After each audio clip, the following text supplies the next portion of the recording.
హైదరాబాద్ లో జరగబోయే మనీ మంత్ర money manifestation classes కి ఇప్పుడే కాల్ చేసి రిజిస్టర్ అవ్వండి.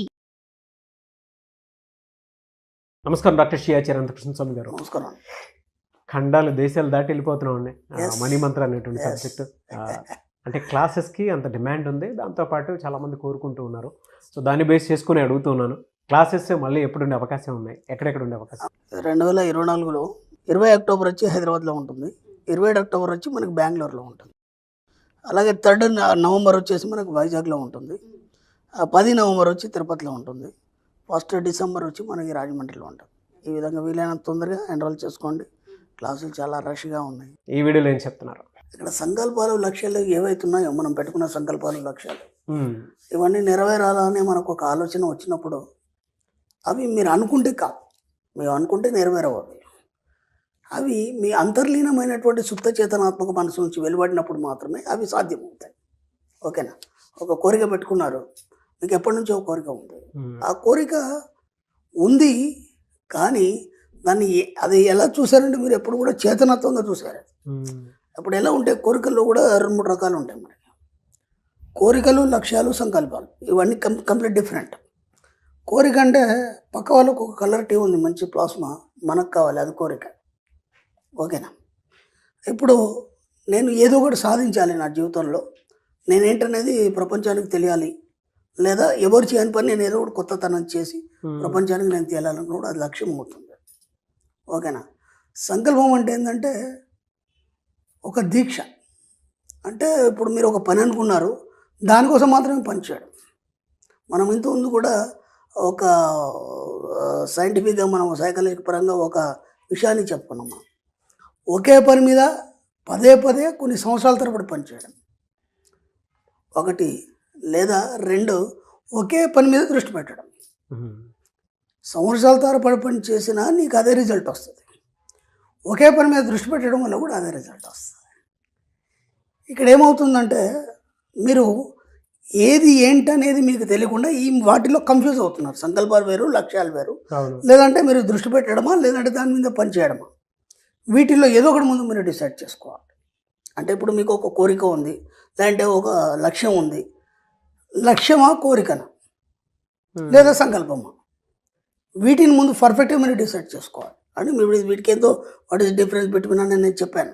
దీన్ని బట్టి దాన్ని డిసైడ్ చేసుకోండి. ఫస్ట్ చేసుకున్న తర్వాత ఏం చేస్తారంటే దాన్ని మననం చేయండి. ఏదైతే మీరు అనుకుంటున్నారో, కోరిక కావచ్చు, లక్ష్యం కావచ్చు, ఇంకేదైనా కావచ్చు, సంకల్పం కావచ్చు, దాన్ని మననం చేయండి. మననం అంటే ధ్యాస.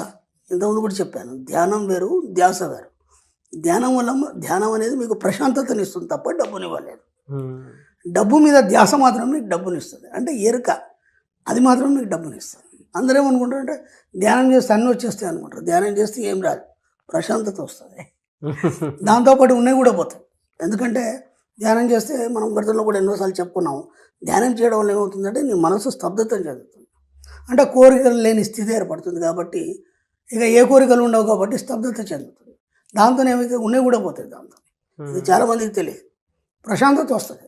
ప్రశాంతతలో ఏమి ఉండదు కదా. ప్రశాంతత అంటే ఇది అప్పుడు శ్మశాన వైరాగ్యం కూడా వస్తుంది. శ్మశాన వైరాగ్యం అంటే శ్మశానంలో ఏముంటుంది, ఏముండదు కదా, ఏది వద్దనిపిస్తుంది. ఇవన్నీ ఏంటి, ఇదంతా తుచ్చమైంది, భార్య పిల్లలు కానీ, డబ్బు కానీ, ఇవన్నీ లగ్జరీస్ కానీ, ఇవన్నీ ఏం అవసరం అని అనిపిస్తుంది. అర్థమైంది? కాబట్టి మన సబ్జెక్టులో ఏం చేస్తామంటే ప్రతి దాంట్లో సృజనాత్మకతని మనం ఎన్నుకుంటాం. మనం సృజనాత్మకత అంటే ఒక కొత్తదనాన్ని ఎన్నుకుంటాం మనం. అంటే ఎప్పుడైనా లైఫ్లో మనం బోర్ ఫీల్ కాకుండా. ఇంకో విషయం కూడా ఏముంటుందంటే, ఇప్పుడు థామస్ ఆల్వా ఎడిసన్ ఉన్నాడు, బల్బు కనుక్కోవడానికి చాలాసార్లు ప్రయత్నం చేశాడు. ఆయన దాదాపు 1000 సార్లు 2000 సార్లు ప్రయత్నం చేశాడు. ఒకసారి పిగ్మెంట్ అనేది మార్చిండు, లేదంటే ఒకటి వెండిది పెట్టిండు, ఒకసారి బంగారంది పెట్టిండు, ఒకసారి రాగిది పెట్టిండు, ఏదో చేశాడు. మొత్తానికి లాస్ట్ మూమెంట్లో అది కనుగొనబడింది, అది ఇన్వెంట్ చేయబడింది. అది ఈ యొక్క ఇన్వెంట్లో భాగంగా దాదాపు ఒక 1008 సార్లు ప్రయత్నం చేయడంలో భాగంగా కూడా అతనికి ఏమైపోతుంది అంటే అది బోర్ అయిపోతుంది. చాలామంది కూడా మనం ఇప్పుడు ఒక యూత్ని తీసుకున్నా సరే, గొప్ప వాళ్ళని తీసుకున్నా సరే, నేను కొందరిని చూస్తున్నాను, మహామేధావి, ప్రపంచంలో గొప్ప ఎంత మేధస్సు ఉండని అంత మేధస్సు ఉంటుంది. వాళ్ళు ఏం చేయకుండా సైలెంట్ అయిపోయిన వాళ్ళు ఉన్నారు. ఎందుకు అంటే వాళ్ళు పెట్టుకున్న లక్ష్యాలు కానీ, సంకల్పాలు కానీ ఏవైతే ఉన్నాయో వాటిలో టైం ఎక్కువ తీసుకోవడం వల్ల వాళ్ళు బోర్ అయిపోయినారు. అంటే కేవలం వాళ్ళకి కావాల్సిన దాని మీదే దృష్టి పెట్టారు కానీ దానికి సృజనాత్మకతను జోడించలేదు. ఓకే. అర్థమవుతుందా? సృజనాత్మకత అంటే కొత్తదనాన్ని జోడించలేదు. ఇది ఇలాగే చేయాలి, ఇలాగే దీన్ని సాధించాలి. అది సాధ్యం కావచ్చు, కాకపోవచ్చు. కానప్పుడు ఏమైపోతుందంటే దాని మీద బోర్ అయిపోయి దాన్ని పక్కన పడేసి వీళ్ళకి అన్నీ తెలుసా అనే ఒక ఆలోచన ద్వారా సమాజానికి దూరంగా ఉంటూ నేనే మేధావిని అనే ఒక తెలియనటువంటి ఒక అహంకారం లోపల ఉండి దాంతో వాళ్ళు ఎట్లా అంటే ఒక సన్యాసి కావచ్చు, ఒక యోగి కావచ్చు, ఆ విధంగా మారిపోయి వాళ్ళ లైఫ్ స్టైల్ అనేది వాళ్ళు ఒంటరిగా బతకడం అనేది మనం చాలామంది నేను చూస్తున్నాను. అది కాదు కదా, మన సబ్జెక్ట్లో అలా ఉండదు. ఎందుకంటే మనం నిరంతరం కోరికలు పెంచుకుంటాం, నిరంతరం కొత్తగా ఆలోచిస్తాం, నిరంతరం మాకు కావాల్సిన దాని మీదనే దృష్టి పెడతాం, దాంతోపాటు దాంట్లో కొత్తదనాన్ని ఎత్తుక్కుంటాం. కాబట్టి మనకు సబ్జెక్టు బోర్ రాదు. ఎవడో మన సబ్జెక్ట్లో వేల లక్షల మంది ఉన్నారు. ఎక్కడ వెళ్ళినా సరే వాళ్ళ లోపల ఒక ఆనందాన్ని కానీ, లేకపోతే ఇప్పుడు మా క్లాస్లోకి వస్తారు, లేదంటే ఎప్పుడైనా కాల్స్ మాట్లాడుతుంటారు, లేదంటే ఏదైనా సందర్భం వచ్చినప్పుడు ఎక్కడైనా సందర్భం మనకు తోడవుతారు, చూస్తే ఒక హ్యాపీనెస్ ఇంతకుముందు ఉన్నటువంటి పరిస్థితులు ఇప్పుడు లేవు. వాళ్ళే చెప్తారు, మనం చెప్పడం కాదు. ఎందుకు? ఇప్పటి వరకు వాళ్ళు బోర్ అయిపోయినారు వాళ్ళ లైఫ్లో. అంటే అదే పరిస్థితి తదేకంగా చూసి ఇక మనం ఏం సాధించలేము, ఇదే జాబు, ఇంతే శాలరీ, ఇలాగే జీవించాలని దానికి ఫిక్స్ అయిపోయినారు కాబట్టి బోర్ అయిపోయినారు దాంతో. ఇప్పుడు మన సబ్జెక్ట్ వచ్చిన తర్వాత ఏమైందంటే సృజనాత్మకంగా ఎలా ఆలోచించాలనే ఆలోచన ద్వారా వాళ్ళ జీవితంలో కొత్తదనాన్ని ఆపాదించుకున్నారు చాలామంది. ఇప్పుడు మీరు చూడండి, ఇంతకుముందు ఉన్న పరిస్థితి ఎవరికి లేదు. వాళ్ళు ఎంత ఖర్చు పెడుతున్నారంటే బ్రహ్మాండంగా ఖర్చు పెడుతున్నారు. ఇప్పుడు చాలామంది యూత్ కూడా చూడండి, లేకపోతే ఫ్యామిలీస్ చూడండి, అన్ని రెస్టారెంట్లు ఫుల్ ఉన్నాయండి. మీరు ఏ టైంలో వెళ్ళండి, మార్నింగ్ వెళ్ళండి, మధ్యాహ్నం వెళ్ళండి, రాత్రి వెళ్ళండి, అన్ని రెస్టారెంట్లు ఫుల్ ఉన్నాయి. అవును. ఎందుకు? ఆ లగ్జరీస్కి అనేది అలవాటు పడ్డారు. ఎస్. మన వీడియోల ద్వారా కావచ్చు, లేదంటే సమాజపరంగా కావచ్చు, మనతోనైనంత మనం చెప్పాం. అందుకని ఏంటంటే ముందు నీకేం కావాలనే దాంట్లో ఈ మూడింట్లో ఏదైనా ముందు డిసైడ్ చేసుకొని దాని మీద సృజనాత్మకతను పెంచి దాని వైపు మాత్రం మీరు దృష్టి పెట్టడం మీరు అనుకునేది సాధిస్తారు. సంకల్పాలు కావచ్చు, కోరికలు కావచ్చు, ఇంకేమైనా కావచ్చు. కాబట్టి ఎప్పుడైనా గుర్తుంచుకోండి, ఒక కోరికను పెట్టుకొని దాని వైపు మాత్రమే ఆలోచిస్తూ దాన్ని ఎంత వీలైతే కొత్తదనాన్ని ఆపాదిస్తూ దాని వైపు మీరు పరుగులు తీయాలి. అప్పుడు కదా అది మీకు సాధ్యం అవుతుంది. అప్పటి వరకు మీకు సాధ్యం కాదు. లేకపోతే ఏమైపోతుంది? బోర్ అయిపోయి వెనక్కి వెళ్ళిపోతారు మీరు. చాలామంది విషయాల్లో జరిగేది అదే. కాబట్టి ఇప్పుడు ఒక పని చేయండి మీరు. ఇప్పటివరకు అన్నీ వేరు. ఇప్పుడు మనకు నిన్న ఉగాది పోయింది, మనకి యుగాది ఆరంభం మనకి. ఇప్పుడు ఎట్లాగో మనం జనవరి 1 మనం కొన్ని టార్గెట్స్ పెట్టుకున్నాం కదా, అవి పక్కన పెట్టేసాను. ఎందుకంటే అనుకున్నాం, కాలేదు, అయింది, పోయింది. ఇప్పుడు కనీసం ఇప్పుడన్నా ఒక యుగాది, ఒక కొత్త ప్రారంభం మనం చేసే ముందన్నా ఇప్పుడన్నా ఒక టార్గెట్ పెట్టుకోండి. నేను డబ్బు పెట్టుకుంటారా, సంపద పెట్టుకుంటారా, ఐశ్వర్యం పెట్టుకుంటారా నేను అడగాను. ఎందుకంటే అవన్నీ అలవాటు అయిపోయినాయి మనకి. ఇప్పుడు మనం కొన్ని టెక్నిక్స్ చెప్పడం వల్ల నాకు నిజంగా కూడా ఈ సబ్జెక్ట్కి నేను చాలా థ్యాంక్స్ చెప్తాను. ఎందుకంటే సబ్జెక్ట్ నాది కాదు, ఋషుల ఎంగిలే నేను ఎన్నోసార్లు చెప్పాను. ఈరోజు మీరు నమ్మండి సార్, నా సబ్జెక్ట్ ఫాలో అయ్యే వాళ్ళు ఎంతమంది అయినా సరే, వీడియోలు చూసి పరంగా లేకపోతే క్లాస్కి వచ్చిన వాళ్ళ ఇల్లు అన్నీ సమృద్ధిగా వరదిల్లుతున్నాయండి. నేను హార్ట్ఫుల్గా చెప్తున్నాను, సమృద్ధిగా వరదిల్లుతున్నాయి. అంతకుముందు ప్రతిదీ లోటు. ఇప్పుడు మనిషికి ఏం కావాలంటే ఆకలైంది, అన్నం పెట్టేసాం, దాని గురించి మాట్లాడాడు. ఓకే, డబ్బు కావాలి, డబ్బు వచ్చేసింది, దాని గురించి మాట్లాడు. అంటే నీ అవసరాలన్నీ సమృద్ధిగా తీరినప్పుడు అప్పుడు ఏం చేస్తాడంటే ఒక కొత్త కోణంలో ఆలోచించడానికి, ఇందాక మనం చెప్పుకున్నటువంటి సృజనాత్మక గురించి ఆలోచించడానికి దారి తీస్తాడు. ఇప్పుడు ఈ పరిస్థితిలో ఇరుక్కుపోయినాడు, వాటి గురించి ఆలోచించమంటే ఎలా ఆలోచిస్తాడు? కాబట్టి మనం ఏం చేయగలిగినాం ఇప్పటిదాకా అంటే, నిజంగా కూడా చెప్తున్నా, సబ్జెక్ట్ చాలా గ్రేట్. ఇన్ని వీడియోలతో కానీ, లేదంటే ఇన్ని సంవత్సరాల్లో కానీ ఒకటి మనం చేయగలిగినటువంటి అందరి ఇళ్లలో సమృద్ధిని తీసుకొచ్చాం మనం. ట్రూ అండి. ఎస్, సమృద్ధిని తీసుకొచ్చాం. ఎందుకంటే మనం చాలా టెక్నిక్స్ చెప్పాం, అవన్నీ పాటిస్తున్నారు. ఉదయం లేవగానే డోర్ తీస్తున్న ఇంట్లోకి ఆ డబ్బు సంపద ఐశ్వర్యాన్ని నేను ఆహ్వానిస్తున్నాను. ఎంత బాగుంది.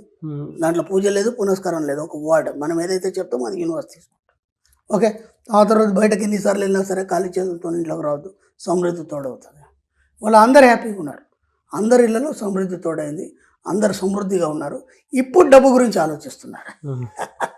అంటే సమృద్ధి వచ్చిన తర్వాత ఇప్పుడు వాళ్ళ కోరికలు ఏంటి, డబ్బు ఎలా వస్తుంది, డబ్బును సంపాదించి ఏమేమి చేయాలి, ఇప్పటివరకు మిగిలిపోయిన కోరికలు ఎలా తీర్చుకోవాలి.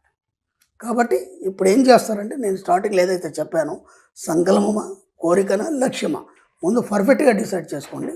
దానివైపు మాత్రమే సృజనాత్మకతను ఆలోచిస్తూ ముందుకెళ్ళినప్పుడు మాత్రం మీ యొక్క సబ్కాన్షియస్ మైండ్ ప్రయత్నిస్తుంది. ఏదో అనుకున్నారా, ఒక కోరిక అనుకున్నారా, వాళ్ళకుంది మనకుందంటే మాత్రం రాదు అది.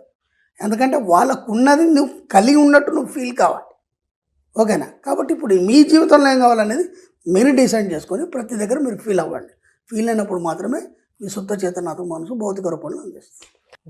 నా ఎక్స్పీరియన్స్ కూడా నేను మీకు షేర్ చేస్తాను. ఉగాది అన్నారని చెప్పేసి, అంటే సబ్జెక్ట్లో మనకు ఉంది కాబట్టి, పైగా మీరు నేను కనెక్ట్ అవ్వడానికి సబ్జెక్ట్ కూడా మెయిన్ కారణం కాబట్టి, నేను ఉగాది అని నాకు కావాల్సింది ఒక 5 రాసుకున్నాను గురించి. ఇదే దీంట్లోనే ఎక్సలెంట్. 5 రాసుకుంటే 3 జరిగిపోయి జస్ట్ 2 డేస్లో జరిగిపోయినాయి. ఎందుకంటే సబ్జెక్ట్ కనెక్ట్ అయ్యి ఎప్పుడైతే విషయంతో మనం కనెక్ట్ అవుతామో మనం చేయం పని, అది డిజైన్ చేసి రెడీ పెట్టేస్తాం. మనం ఏం చేయాలంటే, నేను విశ్వం మీ సేవకుడు అన్నాం. మీ సేవకుడికి ఏం చేయాలి, మనం ఆర్డర్ చేయాలి, పని అంతా వాడే చేస్తాడు. అదే అంటే పర్ఫెక్ట్గా మనకి ఏం కావాలనేది ఇవ్వాల్సినటువంటి అవసరం అవుతుంది. నేను రాసుకున్నాను నాకు ఇలా కావాలి అని, నేను ఉగాది కదా, సో మనకి ఇది కావాలి అనుకున్నప్పుడు సాయంత్రం లోపు ఇది అయితే చాలు అనుకున్నాను. నేను ఒక 5 రాశాను, 3 ఈవినింగ్లోకి అయిపోయాయి.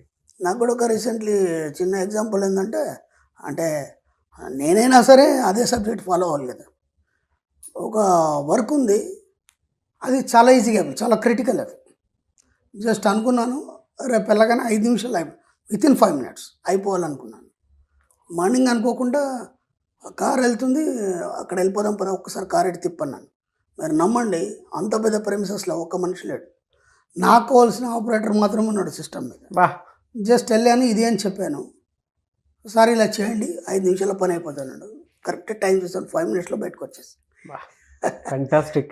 నేను అదే ఎక్స్పీరియన్స్. మీకు కావాల్సిన కోరికలు కానీ, మీకు కావాల్సిన పనులు కానీ, మీకు ఏదైనా అనుమానం ఉంది ఇది ఎలా అవుతుంది, లేకపోతే సమస్య పరిష్కారం కానీ, నిద్రలోకి జారే ముందు చెప్పండి, అది రెడీ చేస్తుందని చెప్పాను. ఎనీవేస్ థ్యాంక్ యూ అండి. Thank you so much doctor Shri Acharya Anantakrishna Swami garu. Thank you అండి.